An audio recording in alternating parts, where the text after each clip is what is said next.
Her body was on the floor of a filthy Indianapolis basement, covered in burns, bruises, and open wounds. Her lips were swollen shut, her fingernails broken, her skin a roadmap of agony. Carved into her stomach, crudely etched with a heated sewing needle, were the words, "I'm a prostitute and proud of it." But Sylvia Likens wasn't a prostitute. She wasn't proud. She wasn't even alive anymore. She was 16, and she had just spent the last 3 months being tortured by a woman who was supposed to take care of her. To understand how a child could die like this, in the middle of suburban America, with neighbors just a few feet away, we have to go back to a summer, to a family, to a monster in plain sight. It began, as these things often do, with good intentions. The year was 1965. Sylvia Likens was one of 5 children born to carnival workers, Lester and Betty Likens. Their jobs weren't stable. Week to week, town to town. And with no permanent home, they often had to make tough decisions about the children's care. Sylvia was a polite, quiet girl, soft-spoken with big, trusting eyes. She'd help her younger siblings and rarely cause trouble. Her younger sister, Jenny, had polio and wore a steel brace on her leg. The two were inseparable. When Lester and Betty took a job on the road, they arranged to leave the girls with someone local. Through a mutual connection, they met Gertrude Baniszewski, a 37-year-old woman with 7 children of her own, living in a rundown house at 3850 East New York Street in Indianapolis. They offered $20 a week for Sylvia and Jenny's care. Gertrude said yes. It was supposed to be temporary. It was supposed to be safe. At first, things were manageable. Gertrude's home was chaotic, cluttered, underfed, noisy. But the girls tried to adjust. Then, the payments from Sylvia's parents were late. That's when Gertrude changed. She began yelling, accusing, hitting. She took out her stress and resentment on Sylvia first, blaming her for every hardship. Then came the humiliations. Gertrude would force Sylvia to do chores without food, accused her of stealing, called her filthy. When Sylvia tried to explain, she was slapped across the mouth. The abuse escalated fast, like a faucet turned slowly to full. "You're nothing but prostitute," Gertrude spat one day, apparently angry that Sylvia had once gone to school dance. Sylvia was 16. She hadn't even kissed a boy yet. By now, Gertrude's children, particularly her teenage daughter Paula, had joined in. They mimicked their mother. They hit Sylvia. They laughed. Worse still, neighborhood kids, friends of Gertrude's children, were invited into the house and encouraged to abuse Sylvia. Children as young as 10. Some beat her, some burned her, some stubbed cigarettes out on her flesh. All while Gertrude watched. Sometimes she joined in. Eventually, Sylvia was banished to the basement. No mattress, no toilet, no food. She was tied up and beaten daily. Her screams would echo up the stairwell, muffled by the walls of the decrepit home. No neighbor intervened. No adult called the police. Not even when Sylvia began losing consciousness. Not even when she was too weak to stand. Gertrude began forcing Sylvia to eat her own vomit, to strip naked and be humiliated in front of the group. She accused her of sin, of wickedness, of things Sylvia never did. The words carved into Sylvia's skin, "I'm a prostitute and proud of it," were etched by Gertrude's son and another neighborhood boy, under Gertrude's instruction. Sylvia didn't even resist. She had stopped resisting a long time ago. Her body was collapsing. She was dehydrated, malnourished, delirious. On her last day alive, Sylvia tried to write a note, dictated by Gertrude, blaming a gang of boys for her condition. She never finished it. On October 26, 1965, Sylvia Likens died. Her final moments were slow and agonizing. Seizures, shock, blurred vision. Her body, failing, gave out. Gertrude tried to stage a cover-up. She called the police and claimed Sylvia had run away, returned beaten, and died. But her injuries told a different story. The police were horrified. "I've never seen anything like this," one officer reportedly said. This was no runaway. Her body was covered in over 150 wounds. Burns, bruises, bite marks, open sores, and lacerations. She had been starved, beaten, branded, and left to rot in her own filth. Jenny Likens, still alive, whispered for words to one of the detectives. "Get me out now. She did, and she told the truth. The trial became a national sensation. Gertrude Baniszewski, her daughter Paula, and several neighborhood kids were arrested. The courtroom listened in stunned silence as Jenny described what had happened. Gertrude showed little remorse. Her defense? That she was stressed, that she was mentally unwell, that she didn't mean for Sylvia to die. But the jury saw through it. Gertrude was convicted of first-degree murder and sentenced to life in prison. Paula received second-degree murder and was sentenced to 20 years. Several of the boys, just teenagers, served time in juvenile detention. Others walked free. In a shocking twist, Gertrude was paroled in 1985 after serving just 20 years. She changed her name and moved to Iowa. She lived another 5 years. Sylvia had lived only 16. Some crimes tear at the fabric of what we believe is possible. That a child could be tortured to death, not in a war zone, not in a criminal underworld, but in a regular house, in a regular neighborhood, by a woman entrusted to protect her. Sylvia's case is not just about cruelty. It's about the failure of an entire community. Neighbors who ignored screams, children taught to hurt, and a system too blind to act. If Jenny hadn't spoken up, if the police hadn't believed her, Sylvia's death might have vanished into the dark. But what happened to the children who tortured Sylvia? The trial had ended. Gertrude Baniszewski was locked away in prison, convicted of the unspeakable torture and murder of Sylvia Likens. Her daughter, Paula, was behind bars as well, sentenced to a fraction of the time that Sylvia would never live to see. The case had gripped the nation, and the world had witnessed the brutality a child could endure. But what about the children who had helped in the torment? The ones who stood by and did nothing, watched, laughed, and even joined in? What happened to them? Were they truly victims of a twisted upbringing, or were they the true monsters, destined to face the consequences of their actions? It's been more than half a century since Sylvia's life was stolen from her, and yet her story remains unfinished. The echoes of her screams still resonate in the walls of that house, and in the people who played a part in her death. Today we follow the disturbing trail of the survivors, the children of Gertrude Baniszewski, and we ask, did justice ever truly come for them? The trial had ended, but the questions lingered. For Gertrude's children, their lives were forever changed, though in vastly different ways. First, there was Paula Baniszewski, Gertrude's 17-year-old daughter at the time of the crime. Paula had actively participated in the abuse of Sylvia. She, along with her brothers and younger sisters, had watched Sylvia suffer. But Paula's role in the abuse wasn't just that of a passive participant. She was a leader among the children. Despite the evidence against her, Paula's trial was strikingly less sensational than her mother's. While Gertrude was sentenced to life in prison, Paula's sentence was a mere 20 years for second-degree murder. She served a portion of that time in Indiana Women's Prison and was eventually released on parole after serving just 8 years. What happened after that?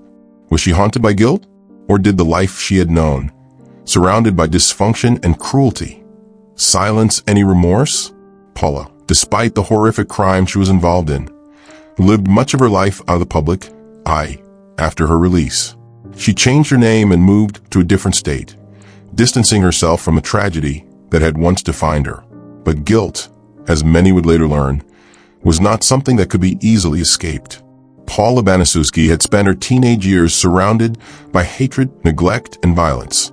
She had taken part in what was beyond most people's comprehension. But could she ever truly live with the weight of Sylvia's death hanging over her? For years, she lived in silence, until years later, the silence began to crack. While Paula's life was well documented, the other children of Gertrude Baniszewski and the neighborhood kids who had participated in Sylvia's abuse faded into obscurity. Yet their actions, just as horrific, deserved to be examined. John Baniszewski, Gertrude's oldest son, was 15 at the time of Sylvia's death. He, like Paula, participated in the torture. But John had a unique role. He was the one who seemed to organize and encourage the other children in their torment of Sylvia. He was also the one who helped burn Sylvia with cigarettes and force her to strip in front of others. Despite his active involvement, John was never convicted for his role in the crime. The defense argued that he had been under the control of his mother and was just a confused teenager. The jury found him not guilty of any crime related to Sylvia's death. But what happened after? How does someone live with the knowledge of their actions, knowing that their cruelty led to the death of an innocent child? John Baniszewski went on to live a life that seemed detached from the past. He married, had children, and settled into a relatively normal life, moving to Arizona. His name and his history faded into obscurity. But for those who knew the details of the case, his silence was a reminder. John Baniszewski had gotten away with something far worse than the public realized. But the question remains, did John Baniszewski ever confront the monster that he had helped create? Or did the guilt from his actions weigh too heavily for him to bear? Some say the silence spoke louder than words. While Sylvia's death had rippled through the court system, it was a Likens family, specifically Jenny Likens, Sylvia's younger sister, that would eventually give the case new life. After Sylvia's death, Jenny had been placed into foster care. She was only 15 at the time of the murder. She had witnessed the entirety of the abuse, but she had also been silenced by her own trauma. In the years following Sylvia's death, Jenny remained largely out of the public eye. But as the years passed, she began to speak out. In the 1970s, Jenny, now an adult, spoke to the media about her sister's murder. The wounds had never healed. Jenny spoke about how even after all these years, she felt the weight of guilt for not being able to save Sylvia. But it wasn't just the guilt of being unable to intervene. It was the crushing realization that society had failed Sylvia. Jenny had come to understand the system that had allowed her sister's death to unfold. Neighbors had heard the screams. Teachers had seen Sylvia's injuries. But no one stepped in. It wasn't just the abuse that killed Sylvia Likens. It was the indifference of a community, of strangers, neighbors, and friends. It was a system that allowed a child to be tortured to death in plain sight. Jenny Likens would be left with this truth. She was the one who could have saved her sister. But the guilt she carried wasn't hers alone. It was shared by everyone who stood by. Public awareness of Sylvia's case remained high for decades. It was the stuff of nightmares, one of those rare cases that haunted the national consciousness. And yet, despite the national attention and the brutality of the crime, no true justice came for the children who had participated in the abuse. Narrator: some people said the kids didn't know better, but they were just products of their environment, raised by a mother who didn't know how to love. But is that an excuse for cruelty? Is ignorance a justification for murder? Today, Gertrude Baniszewski is dead. After her release from prison in 1985, she went on to live a relatively quiet life until her passing in 1998. She died of cancer alone, estranged from her children, and seemingly forgotten by the world. As for the other children, Paula, John, and the others, they all vanished into obscurity. Their names faded from public records.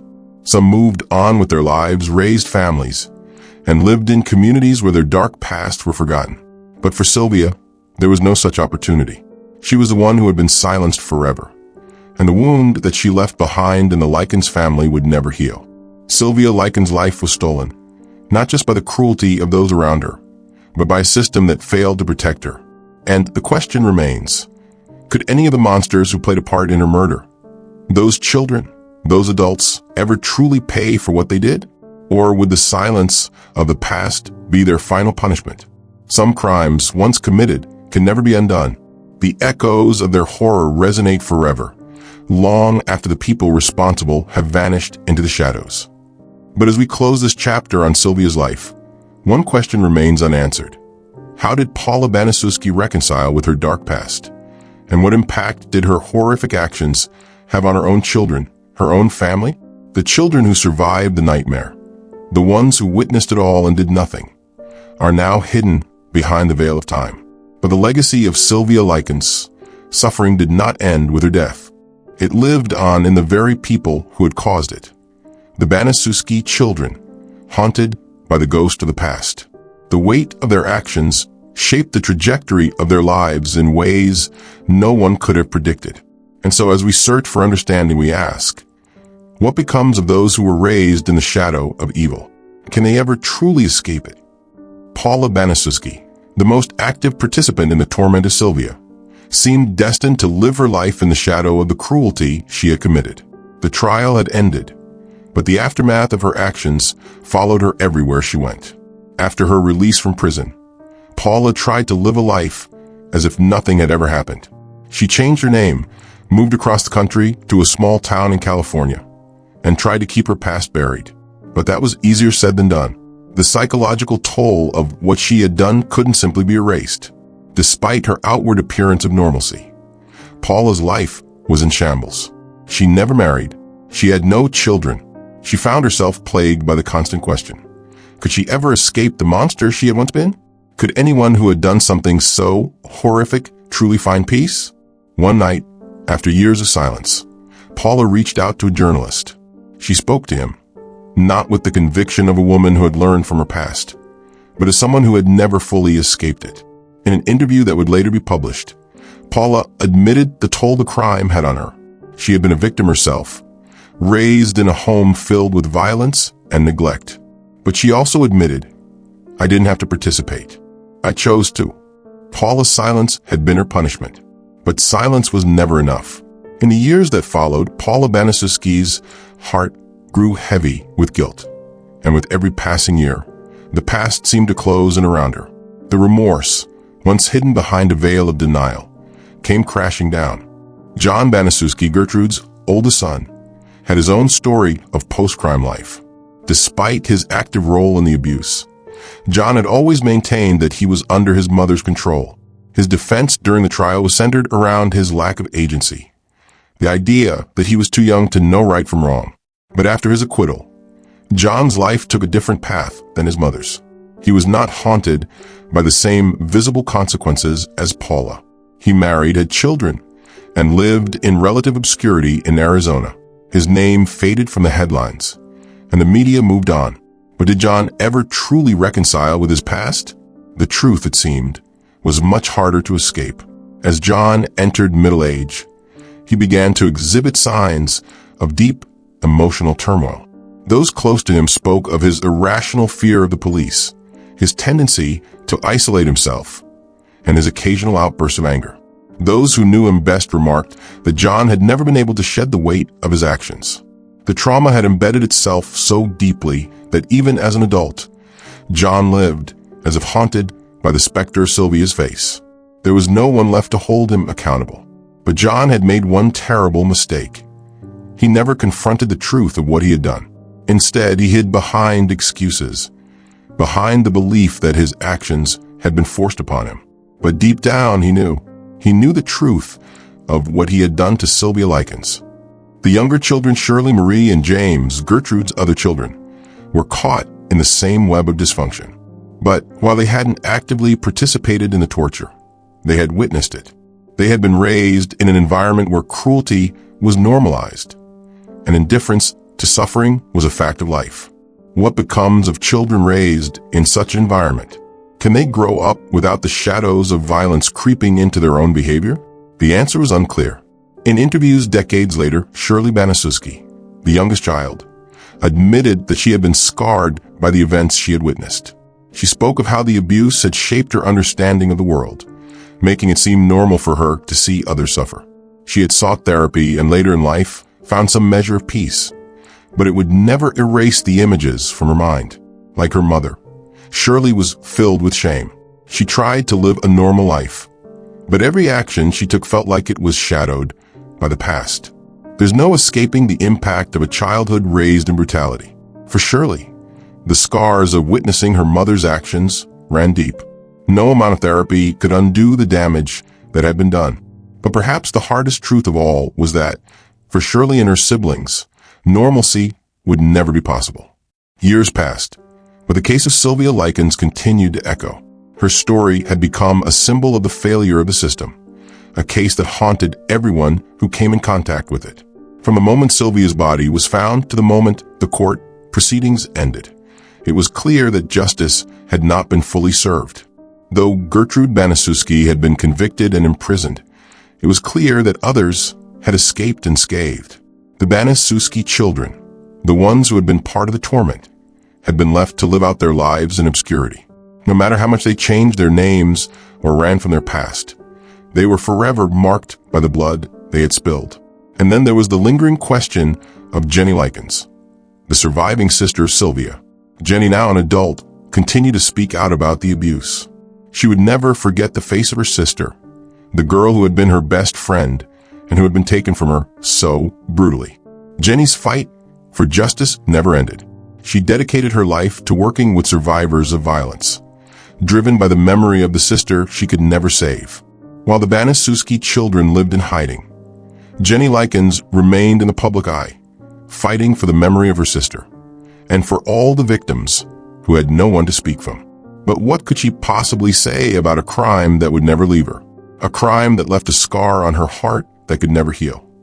As we come to the end of Sylvia Likens' tragic story, it is clear that the real cost of this crime was never just about the body.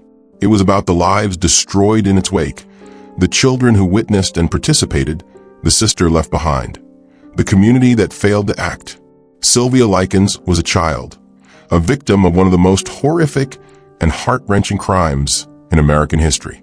But as we reflect on her story, we must also remember the wider implications. That every person who stood by, who participated, or who failed to intervene contributed to a tragedy that could have been avoided. We can never undo the past, but we can learn from it. Sylvia Likens' life, though brutally taken, holds a message that resonates long after the headlines fade. It is a call to action, calling us to never turn away from suffering, to never allow abuse to go unnoticed. Sylvia's story was not just a tragedy. It was a lesson, and that lesson must never be forgotten. For those who remain, for those who still feel the weight of their past actions, one question remains. Is there such a thing as redemption for what has been done? Or do the ghosts of the past haunt us forever?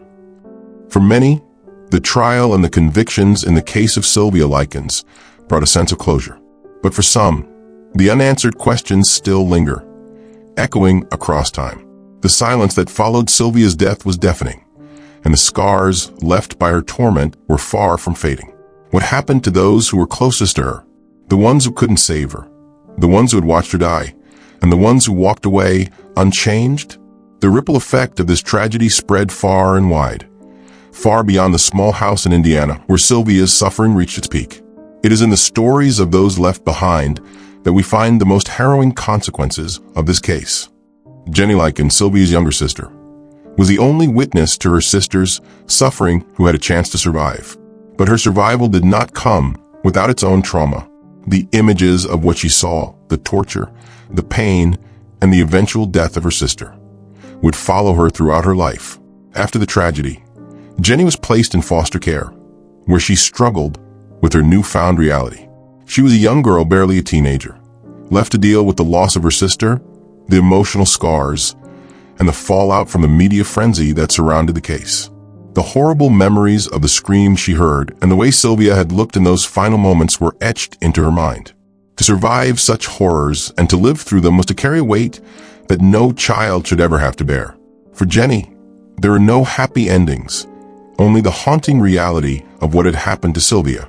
But Jenny, despite the pain, found a way to live. She would become an advocate for those who suffered the way she had, fighting for the rights of victims who couldn't speak for themselves. Jenny eventually began speaking publicly about the abuse, and her voice became a symbol for child abuse survivors across the country. She refused to let Sylvia's death be in vain, but the toll it took on Jenny's own mental health was undeniable. She faced her own demons, and therapy became a necessary part of her healing process. Jenny became a warrior for justice, never letting go of her sister's memory. Even as the years went by, her advocacy extended far beyond Sylvia, to countless others who had experienced the same kind of suffering. Sylvia's death had been brutal, but Jenny had made it her mission to ensure that no one else would have to endure the same fate. Sylvia's death had been a life sentence for Jenny, but in carrying her sister's memory, Jenny found a purpose. Yet there was no escaping the truth.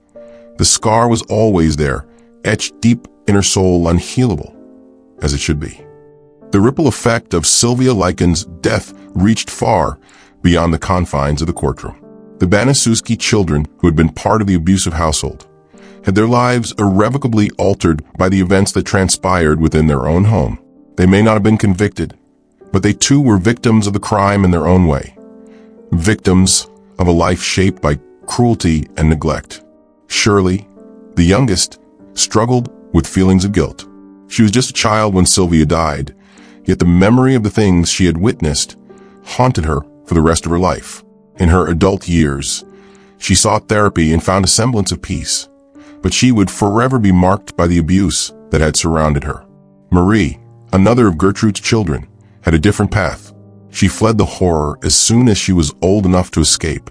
Marie made a conscious effort to distance herself from the family, changing her name and avoiding any contact with her mother. She married young and had children, but the past always found a way to follow her. For the Baniszewski children, there was no escaping the consequences of their upbringing.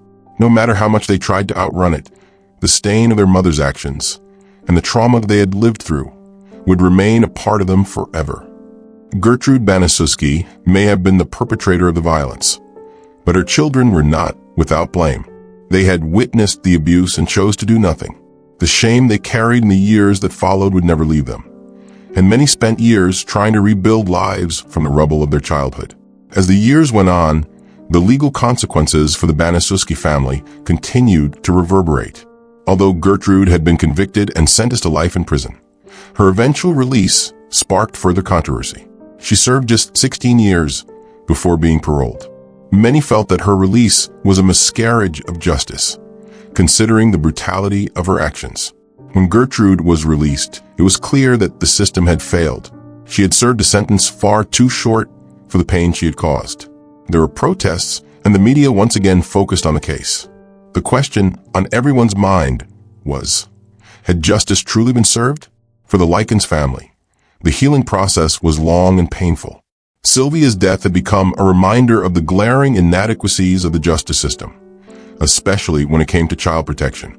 Sylvia had been failed by the system in the most horrific of ways, and the aftermath of her death was a constant reminder of how fragile the system could be when it came to protecting the most vulnerable. Narrator, was there any form of justice in a case like this? Can a broken system truly heal the wounds of those it has failed? Sylvia Likens' case left a trail of unanswered questions, and the answers seemed to slip further away with time. Could true justice have ever been achieved, or did it die the moment she did? In the years following Sylvia's death, her story became a tragic symbol of the failure of social systems to protect children from violence. Sylvia's case helped raise awareness about child abuse, neglect, and the importance of child protection services. However, Sylvia's story, while a catalyst for change, also became a haunting reflection of how society often turns a blind eye to the suffering of children. The community where Sylvia lived was unaware of what was happening inside that house, and despite the visible signs of abuse, no one stepped in to help her. Sylvia's life and death would leave a legacy of change, but it would also highlight the deep flaws in the way society handles cases of child abuse. Sylvia Likens' case is one that will never be forgotten. But as we reflect on her story, we must ask ourselves, how many more children are suffering in silence today? How many lives have been destroyed because the world was too busy to notice the cries for help? In the final moments of this story, the tragic death of Sylvia Likens forces us to confront uncomfortable truths. It reminds us of the importance of vigilance and the responsibility of the community to intervene when abuse is suspected. It challenges us to ask, who are we when we stand by and do nothing? Sylvia's story is not just about the monsters who took her life. It is also about the silence of a community that failed her. It is a reminder that we must never turn a blind eye to the suffering of others, especially those who cannot protect themselves. In the end, the real question isn't about the punishment of those who caused Sylvia's death. The real question is whether we as a society will stand up when we see cruelty, when we see injustice, when we see the helpless suffering of a child. Sylvia's story should be a warning to us all. Never turn away, because in that silence, lives can be destroyed.